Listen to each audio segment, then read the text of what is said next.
commercial-free Catholic Charismatic channel.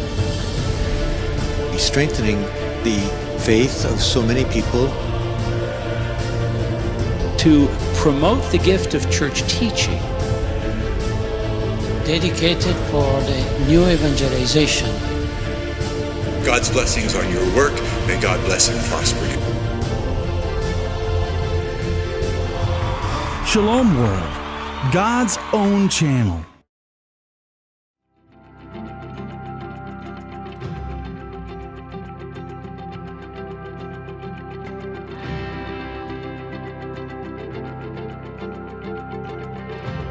Hey guys, welcome back. If you recall, last time we were working on the plan of God, and does God really have a specific plan for our salvation? And this week we want to really begin to unpack the idea of understanding who God is and maybe kind of clear away some of the misconceptions that seem to be prevalent within our culture. It's interesting because we're growing up a culture of individuals that appear to almost not be using logic anymore as we begin to try to fathom what is truth and what is not truth. So, for example, I come in contact with people who have these strange, weird ideas about who God is and what He's like. Or they watch a show on television, and because it's on TV, they immediately think, well, that must be true. Or if they read it on the internet, then that must be true. What we want to do is get rid of some of the myths and really kind of break open this idea of understanding of who is this person of God that we as Catholics profess to believe in so deeply. And I wanted to use this illustration for us to kind of help us get our heads around using logic to understand how we come to study and analyze and understand God. And it's the same logic we use in science. Let's just say that we landed on a foreign planet. And we got off the planet and it looks like the moon, there's nothing but dust. And then all of a sudden we come across an object like this. And let's just say, for pretend, that we don't even really know what a car is. But what we begin to do is we begin to take it and look at it. And we analyze it. And this looks a little different than like a rock or some other object that we would see on the planet. And as we take, a closer look at it, we begin to examine things. Like we'd open up the hood and examine the engine parts and realize, it looks like there's some sort of intelligent design to this. Everything seems to fit and open and close, and it seems to work in a certain way. And so when we start to examine this, we realize that if this has intelligent design, then surely there must have been an intelligent designer.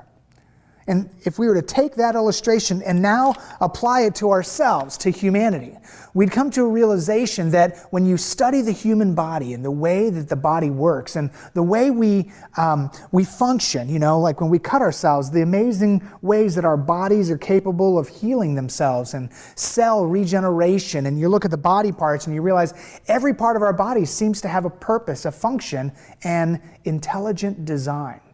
We come to realize, like the Bible has always said in Genesis, that God created man. He's the creator of the universe. He's the creator of everything. But when we come to understand God, we need to also understand, who is this person? Who is this really trinity of persons that we need to unpack? So we know that God is a trinity from the scriptures, right? Remember Jesus telling the apostles in the Great Commission, Matthew 28, "Go therefore and baptize in the name of the Father and the Son and the Holy Spirit," giving us this Trinity. 3 persons yet one being. One of the big mistakes that we tend to do is we tend to try to put God in our terms. In other words, we kind of look at ourselves and go, well, I've got arms and legs and this body, and I've got this life. And we tend to think, well, I had a beginning because I was conceived and I was born into this world. So therefore we begin to try to take our attributes and apply them to God. So in other words, we kind of do this thing. We kind of do this, well, I had a beginning, so therefore God must have had a beginning. With that lack of logic seems to make sense. We begin to say, well, we're trying to make God like us instead of realizing that actually we were made in the image of God, like Genesis chapter 1 and 2 tell us that we were made in His image. So when we take a closer look at who God is, we tend to see God again as this supernatural being that's just way out there, so far away from us. But that's not true either. He actually desires to be very close and intimate with us. Like we talked about in our first segment, this idea of being in an intimate relationship with God, that is what our faith, the Catholic faith, is really all about. So let's break open God for just a little bit. The first one that we'd want to think about, first component about God that we'd want to understand is God is omniscient, which means He's all-knowing. He is this supernatural being who knows everything about us. So for example, if you woke up today and you took a shower and you shaved and you brushed your hair, if you've got hair, God would know exactly how many hairs came out of your head and into your hairbrush. He would know how many hairs are currently in your head. He knows what's happening to you every moment of every day, and He knows that about everyone at the same time.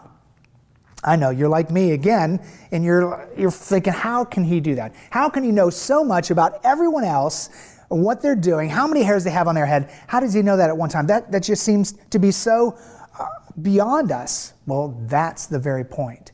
God is beyond us. He's not human. He's not like humans. We are like God, and we'll unpack that as we go on. So God is omniscient. He knows everything and all the time. The second thing is God is omnipotent. Omnipotent, omnipotent, all-powerful. It means there is nothing that God can't do. Think about it. When you look at science and you look at the creation of the cosmos, how cool is it that the earth is right in the perfect position, the exact perfect place in relationship to the sun? God made the earth to be right there. Why? Because if we're any closer to the sun, we would burn up.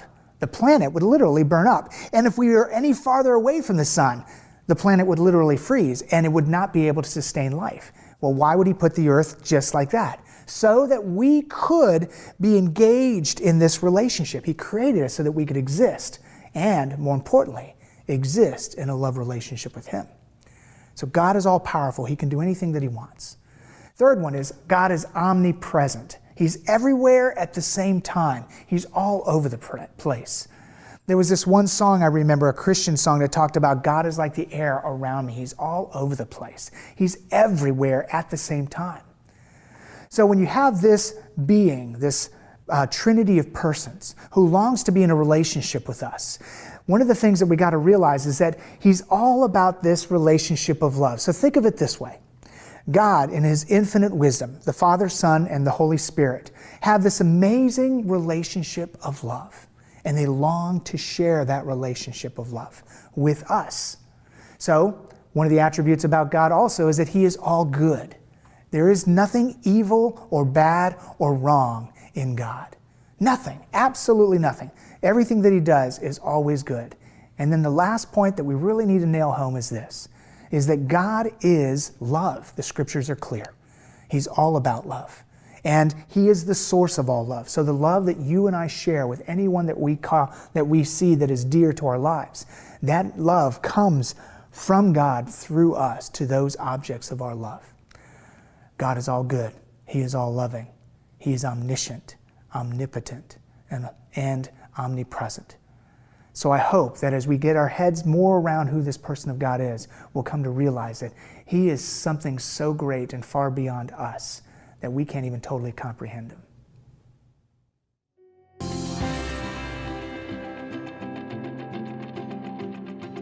Hey guys, well now that we have a good understanding, or at least a better understanding of who God is, we want to begin to start talking about His creation, the creation of humanity and why He created us.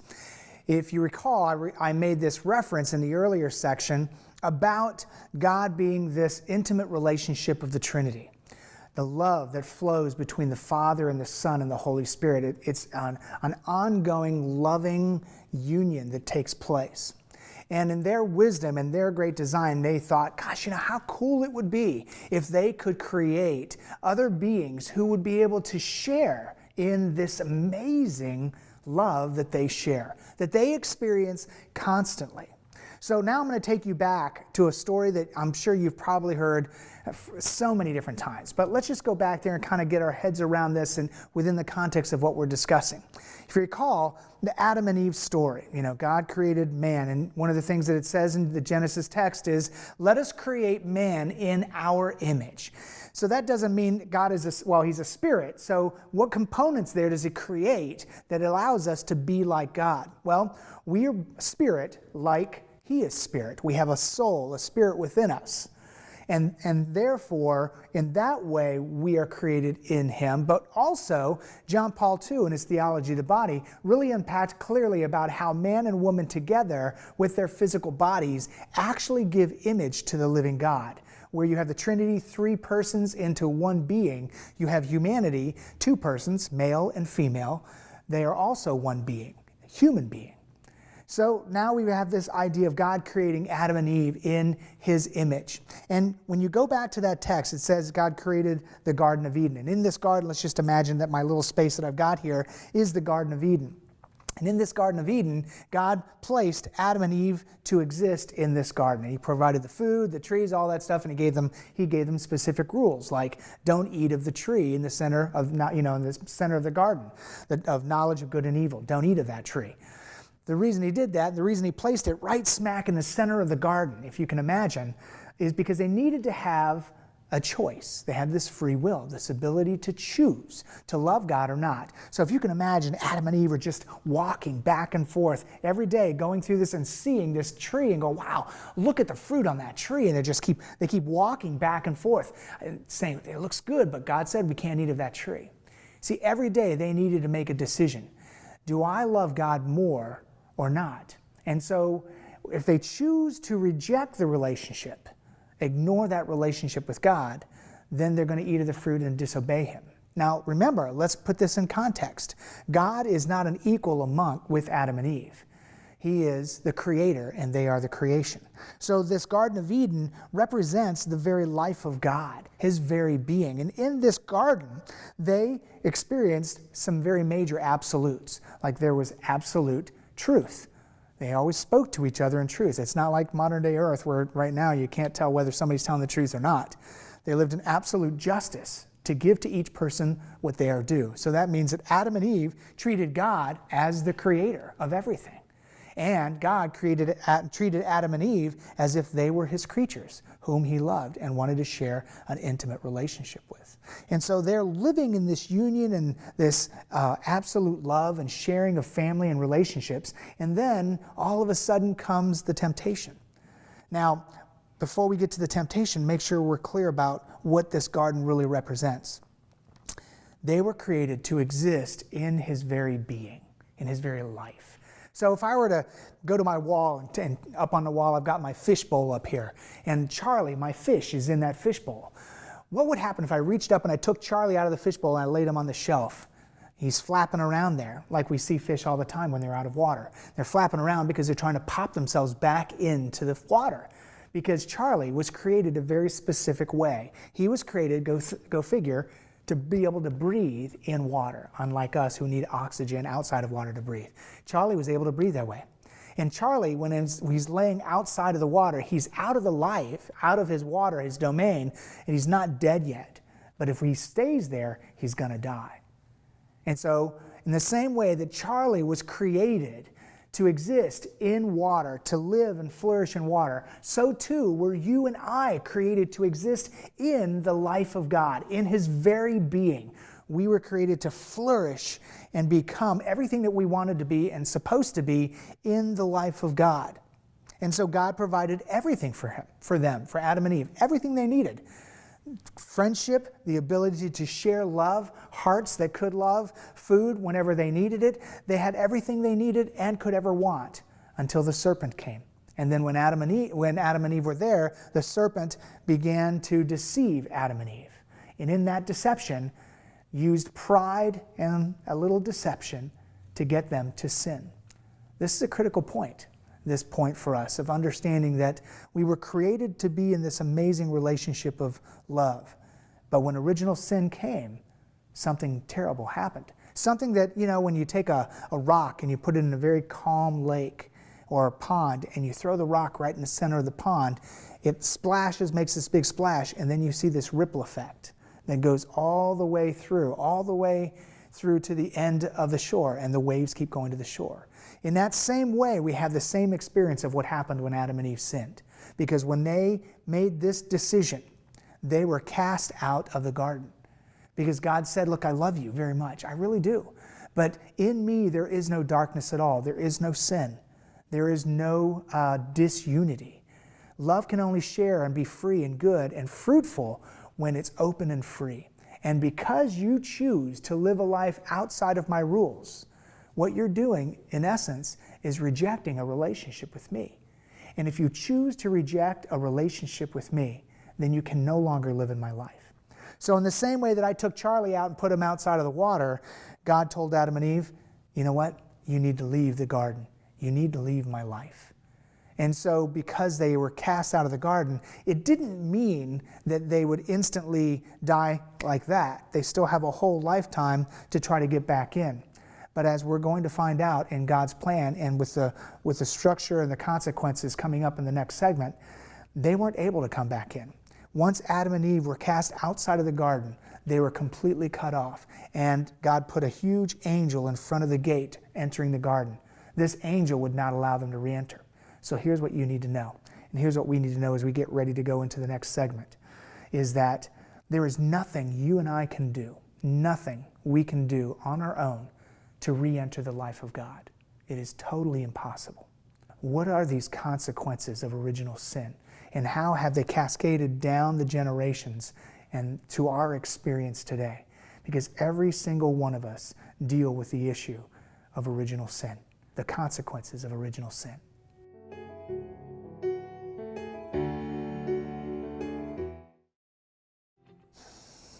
Hey, welcome back. I was just outside and I decided to go ahead and pull this branch off a tree, and it was really kind of cool because the other branches seem to have some fruits and things on there, and this is a little bit of a younger one, but there's an interesting dilemma now.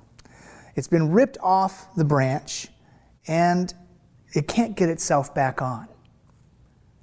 And therefore, because it cannot be regrafted onto the branch, unfortunately this branch is going to die. So it has actually been sacrificed for you today, so that we can come to that understanding that sin is the optimum problem with our lives today. It's the big issue. It's the problem. It's what's keeping us away from God. And oftentimes we don't pay attention to sin. We kind of think that, really there's not a big problem of sin in the world today. But that's not true. Even in Catholic circles, as I go around the country, I talk with pastors that I'm doing parish missions at, and I'm doing my own little private evaluation and survey with pastors, and I'm asking them this question. I said, what percentage of your membership, of the people who are still in your parishes, are going to the sacrament of reconciliation? The ones who are going consistently, like once a month at least, beyond like Lent and Advent.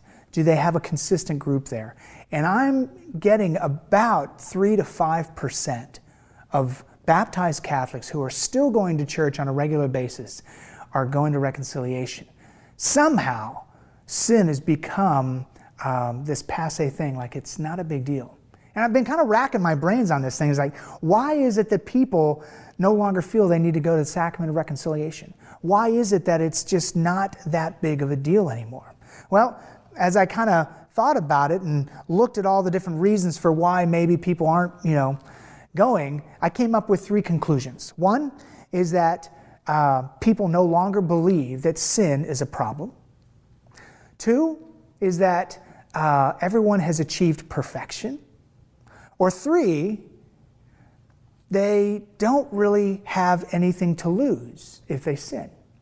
In other words, if I had this gentleman on a subway, a stranger that I didn't know, and we had an altercation, and he left mad and I left mad, and maybe I hit him or he hit me, and he just walked away. He could care less about wanting to maintain a relationship with me. Why? Because he could care less. He doesn't know me. We're not close. We're not intimate. So there's no relationship for him to lose if he hits me and walks away. But I've been married to my wife. It's going to be 30 years this coming August. And we've had a couple of times when in our relationship, our marriage has come close to getting divorced. It's scary. And I know that I need to work hard to protect this relationship with my wife because I don't want to lose it. But sin in relationship to God, that's the deal breaker, particularly mortal sins. We know we have mortal and venial sins. Venial sins can't break or sever your relationship with God, but what they do is they dumb down your understanding, whereas mortal sins absolutely sever your relationship with God. So when we talk about sin, you need to understand that sin really is a big deal, and it has that rippling effect throughout the ages. Serious problems. First and foremost is that if we're created in the image of God, but we don't know who God is, then we really don't understand who we are. And so we have a media out there that wants to articulate and define for us what it means, for example, to be a man, or what does it mean to be a woman, or with now some of the new definitions that they're coming out with today. But the point is this, is that because of original sin and modern day sin, it has severed our relationship with God, and we're no longer capable of entering ourselves in the life of God, as capable even as that branch is of trying to regraft itself back on the branch. It can't be done. We can't do it in and of ourselves. So here's the problem. If nothing else is done, if nothing else was ever done in our human history, you and I would be relegated to staying in hell, separated from God. So remember, let's go back. Original sin, because Adam and Eve sinned, they were kicked out of the Garden of Eden, the life of God. And that means that anyone who was born from Adam and Eve or their descendants from that point on were born outside of the garden, outside of God's life, currently existing separated from God. And you have one life to decide if you want to live with God or not. But that decision requires that you return to the truth. It requires that we come back and recognize what is the truth, because to come to believe in God is also to come to acknowledge where we are in relationship to God. In other words, sinful, separated, and broken. Sin has a lot of consequences, and first and foremost is the brokenness of ourselves. You see, we were created both human and spirit. And Blessed Fulton Sheen kind of puts it this way. He says that when Adam and Eve sinned, that the spirit of every human was suppressed, and we no longer can function in the realm of our spirit in and of ourselves. And so therefore, that's why we gravitate to everything that seems to be, flesh, physical. Right? So now we see that all of a sudden anything that's physical, that's why we're so keyed into our earthly relationships and living at home and making sure that we're comfortable and wanting to get more money because money makes us comfortable. And so everything now seems to be focused on our earthly environment. Think of it this way. Think about how much time you spend preparing for retirement. How much money have you put away? So that in the years that you're no longer working, you've got money ready to go so that you can kind of coast out the rest of your years, your senior years, in some sense of confidence. But here's the deal. Take that amount of time of working hard, getting money, generating and doing all that stuff to generate for your retirement, and now ask yourself, how much time and effort are you really setting aside to prepare yourself for the rest of eternity? Because remember, the moment you were conceived, you began to exist for the rest of forever. What happens to us with that? What happens to us in that rest of forever once we die physically? What happens to our souls? Where does it go? Well, in our next segment, what we're going to do is we're going to begin to unpack the devil and his plan for us. He does have a plan, and it's his desire that he keep us, like he did with Adam and Eve, separated from God through death. Because you know what? The moment that Adam and Eve sinned, Satan owned humanity. He owned our souls. And he wants to keep us that way for the rest of eternity. Join us next time for the Common Sense Catholic. God bless. Have a great day.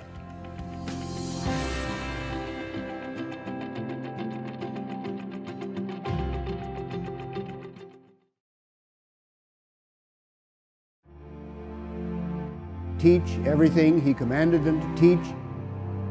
new ways to communicate God's Word.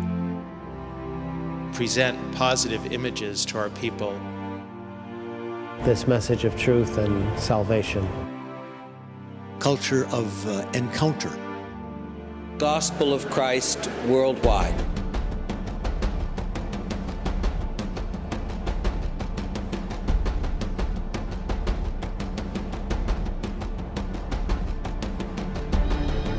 Shalom World TV.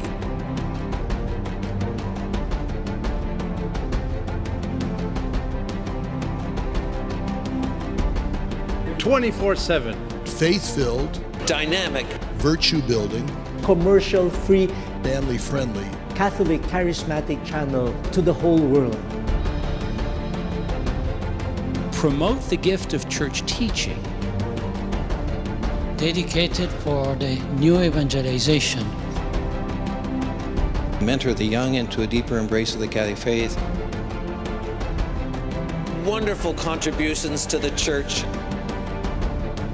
people of prayer.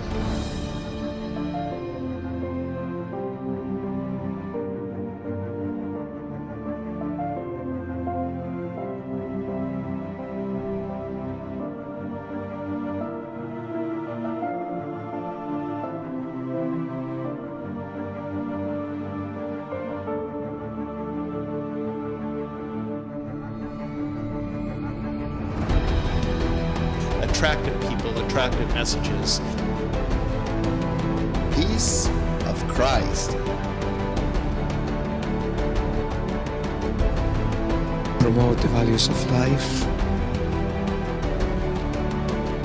This is media at its very best.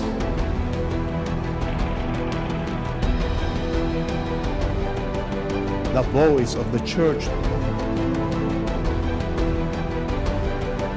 With great love. Taking this to the next step. Shalom World TV. Shalom. Shalom. Shalom. Shalom. Shalom. Shalom. Shalom. Shalom. Shalom. Shalom. Shalom. Shalom. Shalom. Shalom. Shalom. Shalom. Shalom World, God's own channel.